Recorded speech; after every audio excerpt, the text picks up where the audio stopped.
Hi guys, කොහොමද ඔයාලට? අද මම හදාගන්න යන්නේ අපි හැමෝම කන්න කැමති රසම රස කොත්තුවක්. එහෙනම් අපි බලමු ඒකට අවශ්‍ය කරන දේවල් මොනවද කියලා. පොඩියට කපාගත්ත ප්ලේන් රොටි. මේ වගේ පොඩියට කපාගත්ත කැරට් ලීක්ස්. අපිට බීලුණු ගෙඩියකුත් ඕන වෙනවා. මෙන්න මේ ගානට ඒක කපා ගන්න ඕනේ.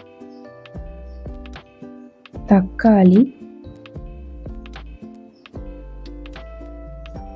අමු මිරිස්,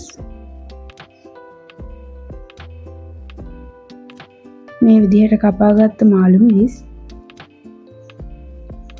කරපිංචා, කලාගත්ත ඉඟුරු සුදු ලුණු, මේ තියෙන්නේ මං හදාගත්ත සෝස් එක. මේකට මම තක්කාලි සෝස්, ඔයිස්ටර් සෝස්, මිරිස් සෝස්, ඒ වගේම සෝයා සෝස් ටිකකුත් එකතු කරලා තියෙනවා. පොඩියට කපාගත්ත චිකන් ටික අපි බෙදගමු. අපිට මේකට බිත්තර පහකුත් ඕන වෙනවා.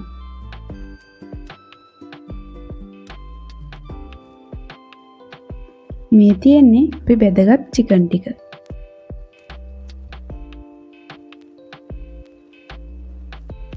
මේ ටික තමයි අපිට ඕන වෙන්නේ.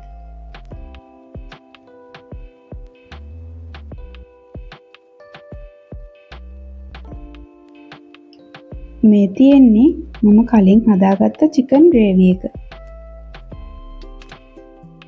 චිකන් ටික බෙදගත්ත තෙල් එකටම ඉඟුරු සුදු ලුණු ටික මේ විදිහට එකතු කරගමු. කැරට් ටිකත් එකතු කරලා පොඩ්ඩක් අපි කලවම් කරගමු. මෙන්න මේ විදිහට කලවම් කරගමු.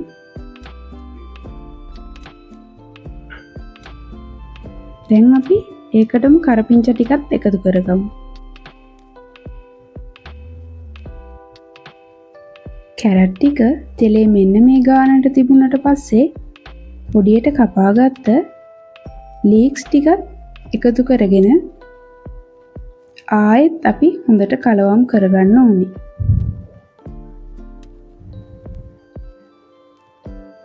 ඒකටම අපි කලින් බෙදගත්ත චිකන් ටිකත් එකතු කරගමු.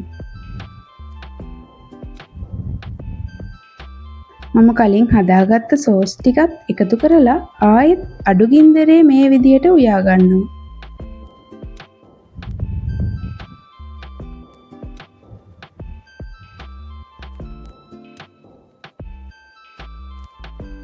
දැන් මම මේකට ගම්මිරිස් කුඩු,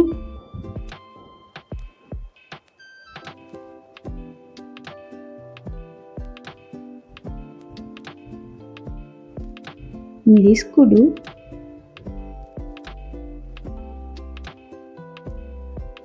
ඒ වගේම කෑලි මිරිස්,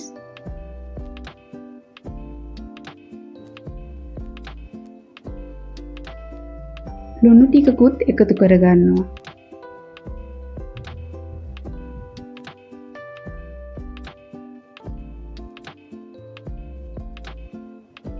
මේ ටික අපි ඔක්කොම එකතු කරලා ආයෙත් මදකින්නේ ටිකක් වෙලා උයාගමු.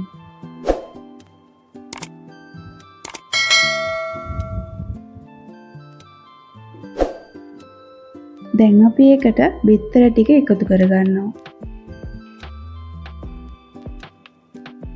චිකන් ග්‍රේවි ටික එකතු කරලා අපේ රොටි ටික අපි එකතු කරගන්න ඕනේ.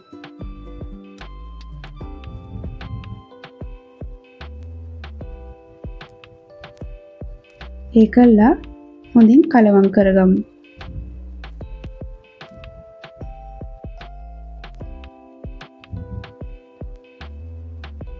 අන්තිමේට තමයි අපි කපාගත්ත අමු මිරිස්, තක්කාලි, මාළු මිරිස්,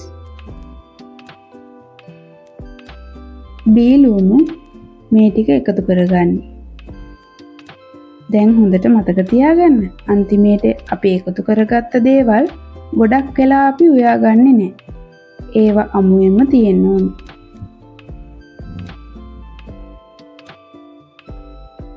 මේ තියෙන්නේ අපි හදාගත්ත රසම රස චිකන් කොත්තුව.